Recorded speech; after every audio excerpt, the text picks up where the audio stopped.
Hello everyone, आप लोगों का मेरे चैनल पर स्वागत है। आज मैं लेकर आई हूँ 12th क्लास की हिस्ट्री का सिलेबस।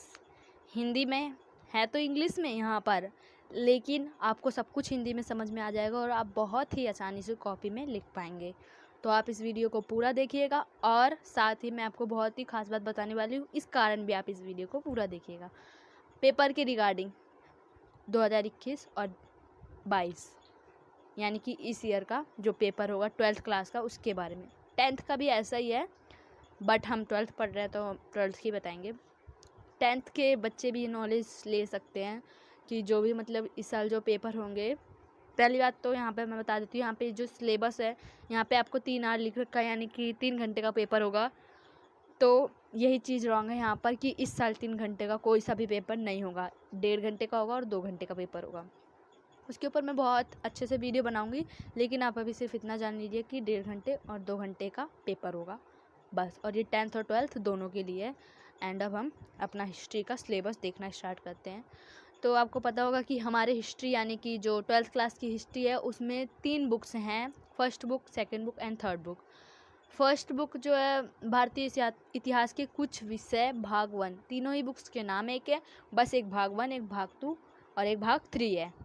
तो जो फर्स्ट बुक है उसमें हमारे कितने चैप्टर हैं? 4 चैप्टर हैं। सेकंड बुक में 5 चैप्टर और थर्ड बुक में 6 चैप्टर हैं। और ये यूनिट जो लिख रखा है ये चैप्टर्स हैं, यानी कि chapter 1 unit 1, chapter 2 unit 2, chapter 3 unit 3 and chapter 4 unit 4। यानी कि ये चैप्टर्स के नाम है जो इंग्लिश में दे रखे हैं। आप अपना बुक उठाएंगे, वहाँ से आप पूरे चैप्टर 1 से लेकर 4 तक या 1 से लेकर 15 तक नोट कर लेंगे, क्योंकि जो वहाँ पर हिंदी में चैप्टर्स के नाम दे रखे हैं वही यहाँ पर इंग्लिश में है। और जो ये लिख रखा है themes in Indian history part 1 unit 1 to 4, यानी डैश को 2 बोलते हैं। तो इसका मतलब ये हो जाएगा भारतीय इतिहास के कुछ विषय भाग 1 इकाई 1 से 4 तक, ये हो जाएगा इसका हिंदी। और बाकी सारे ये 1 2 3 4 5 6 7 8 से लेकर पूरे कहाँ तक 1 से यानी कि 15 तक सारे चैप्टर्स के नाम है। आप बुक खोलेंगे, वहाँ का इंडेक्स खोलेंगे और सारी चीज़ें लिख लेंगे। और प्रीवोर्ड्स तो इस बार होने नहीं वाले हैं, बता दिया 2 पेपर होंगे, 1.5 घंटे 2 घंटे, 3 घंटे का कोई भी पेपर नहीं होगा। प्रीवोर्ड्स के मार्क्स आप चाहें तो आप देख सकते हैं, यहाँ पे शो हो रहा है। मैं आपको फाइनल मार्क्स बताती हूँ, बुक्स के मार्क्स बताती हूँ। तो जो हमारी फर्स्ट बुक है यानी कि भाग 1 वो 24 मार्क्स की रहेगी, एंड सेकेंड बुक भाग 2 वो 25 मार्क्स की रहेगी, और थर्ड बुक 26 मार्क्स की रहेगी। तो टोटल मार्क्स यहाँ पर हो जाते हैं, ओहो एक सेकेंड, हाँ, टोटल मार्क्स यहाँ पर हमारे हो जाएंगे कितने? 75। तो 75 मार्क्स होंगे और पेपर हमारा 80 का आता है। तो 80 का पेपर आता है, तो जो 5 मार्क्स यहाँ पर बच रहे हैं वो, उसमें जो 5 मार्क्स है उसमें मैप आएगा, यानी कि 5 मार्क्स का मैप आएगा, देख सकते हैं आप। 5 मार्क्स का मैप आएगा, ये 1 या 2 मैप आएंगे, वैसे तो 2 आते हैं तो 2 ही आएंगे इस साल भी। 5 मार्क्स का मैप होगा और ये सारे चैप्टर्स हैं। यहाँ पर आपको मतलब कि चैप्टर के अकॉर्डिंग नंबर नहीं पता चलेंगे, बुक के अकॉर्डिंग नंबर मैं आपको बता रही हूँ। और पीरियड्स के लिए तो चैप्टर के अकॉर्डिंग पता चल सकते हैं, लेकिन हर साल पीरियड्स होते थे, 3 होते थे बल्कि, या 2 या 3, लेकिन इस साल नहीं होने वाले हैं। तो इस साल आप बुक्स देखिए कि कौन सी बुक कितने नंबर की आने वाली है। First book 24 and second book 25 और थर्ड बुक 26 नंबर यानी 26 नंबर की आने वाली है। और बचा यानी कि टोटल मिला के 75 हुए, बचे 5 मार्क्स, उसमें मैप वर्क आएगा आपका, और टोटल मार्क्स 80 हो गए। देन हमारा बचता है 20 मार्क्स, यानी कि पूरा 100 काउंट होता है, हमारा रिजल्ट भी 100 के बेस पर आता है। तो जो 20 मार्क्स है वो प्रोजेक्ट वर्क पर रहेगा, ये नहीं कि आपने सिर्फ प्रोजेक्ट बनाया और टीचर को दे दिया तो आपको मार्क्स मिल जाएंगे। यहाँ पर लिखा है इंटरनल असेसमेंट, जिसका मतलब ये है कि आपको टीचर्स मार्क्स देंगे। आपको टीचर्स मार्क्स देंगे आपके बिहेवियर को देखकर, आपके मतलब कि काम को देखकर कि आप काम टाइम पे करते या नहीं, और प्रोजेक्ट कैसा बना है, टाइम पर दिया या नहीं, इन सब को देखकर आपको ये 20 मार्क्स मिलेंगे।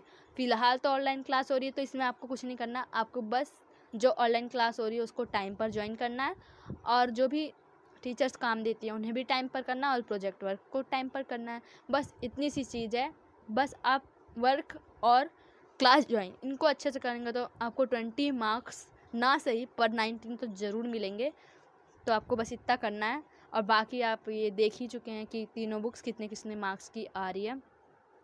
और मैं अब आपको बताना चाहूँगी कि इस साल क्वेश्चंस कैसे आएंगे। तो क्वेश्चन इस साल मतलब कि कुछ इस साल क्या हर साल ही आता है, तो एक सेकेंड ये देख लीजिए आप।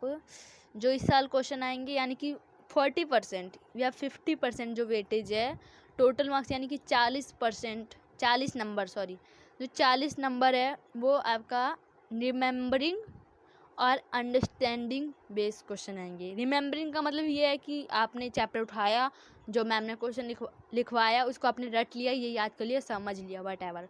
वैसे तो यहाँ पर याद करने के लिए दे रखा है जो आपको याद है, मतलब कि स्टूडेंट जो चीज़ें याद करते हैं वो और अंडरस्टैंडिंग बेस यानी कि समझने वाले क्वेश्चन जो आपको समझ में आते हैं वो फिर 40 मार्क्स के आएंगे। और अप्लाइंग क्वेश्चंस आएंगे, सॉल्व मतलब कि सॉल्यूशन करना पड़ेगा, कुछ नॉलेज वगैरह रहेगी उसमें, समझना पड़ेगा आपको और देन करना पड़ेगा।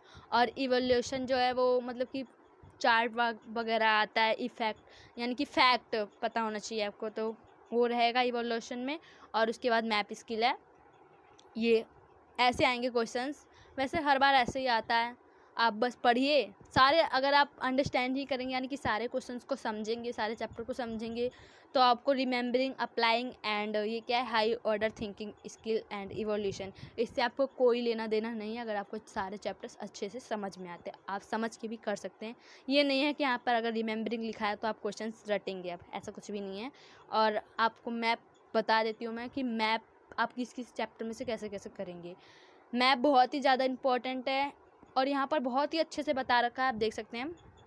ये देखिए जो हमारा चैप्टर 1 है यानी कि हड़प्पा सभ्यता बता रखा है यहाँ पे। हड़प्पा यानी कि कौन कौन से नगर हैं जिन्हें आपको मैप में फिल करने के लिए आ सकता है, तो वही दे रखा है। हड़प्पा, बनावली, कालीबंगम, बालाकोट, राखीगढ़ी, धौलावीरा, ये सब दे रखे हैं यहाँ पर, आप देख सकते हैं। अब एक एक बताने में बहुत ही ज़्यादा लंबी हो जाएगी वीडियो। ये देखिए सब जगह दे रखा है। अब देखिए सेकंड में दे रखा है जो वो था महाजनपद, यानी कि सेकंड चैप्टर राजा किसान वाला जो था चैप्टर और नगर वाला, तो उसमें भी दे रखा है वज्जी, मगध, कोसाला, कुरु, पांचाल, गांधार, अवंती, राजगीर, उज्जैन, तक्षशिला, वाराणसी, ये सब मतलब कि भरना है, मतलब आपको पता होना चाहिए कि ये मैप में कहाँ है। तो यही सब है और इस साल ऐसे ही आने वाला पेपर, यही आपका सिलेबस है। और यहाँ पर आपको मैप मिल गया, कुछ नहीं तो जितने यहाँ पर नाम दे रखे आप उतने कर लेंगे तो हो जाएगा। और मैं आपसे कहना चाहूँगी कि आप डिस्क्रिप्शन में जाकर ऐसे यहाँ से आप स्क्रीनशॉट नहीं ले पाएंगे, इसलिए आपको इस पूरे PDF का लिंक डिस्क्रिप्शन में मिल जाएगा। और साथ ही मैं ये भी बताना चाहूँगी कि यहाँ पर 11th का भी है, मैंने आपको 12th का दिखाया है, यहाँ पर आपको 11th की हिस्ट्री का भी सिलेबस शो होगा। लेकिन अगर आपको हम 12th की वीडियो बनाते हैं तो 12th की भी और 11th की भी, तो अब जब मैं ये PDF आप डिस्क्रिप्शन में डालूंगी जो आपको लिंक मिलेगी, वहाँ से आप 12th और 11th दोनों ही देख सकते हैं। और अगर आपको वीडियो अच्छी लगी हो तो वीडियो को लाइक करिए, सब्सक्राइब करिए एंड शेयर करिए वीडियो को। और मैं और भी सब्जेक्ट्स पर वीडियो बनाऊंगी अगर आप लोग कमेंट करते हैं तो, और नहीं भी तब भी मैं बना दूंगी बहुत सारे। मतलब कि लोगों को समझ नहीं आता है हिंदी इंग्लिश, बहुत ही कन्फ्यूजन होती है और हमें हर साल ही सिलेबस इंग्लिश में आता है, इसलिए मैंने आपको हिंदी में बहुत ही अच्छे से समझाया है। और ऑल सिलेबस में हिंदी, अगली वीडियो में हिंदी का सिलेबस रह सकता है, पॉलिटी रह सकता है, कुछ भी रह सकता है, लेकिन ज़्यादा चांस हिंदी के हैं, तो हिंदी का सिलेबस आपको नेक्स्ट वीडियो में मिल जाएगा। Thank you for watching video, thanks for watching video.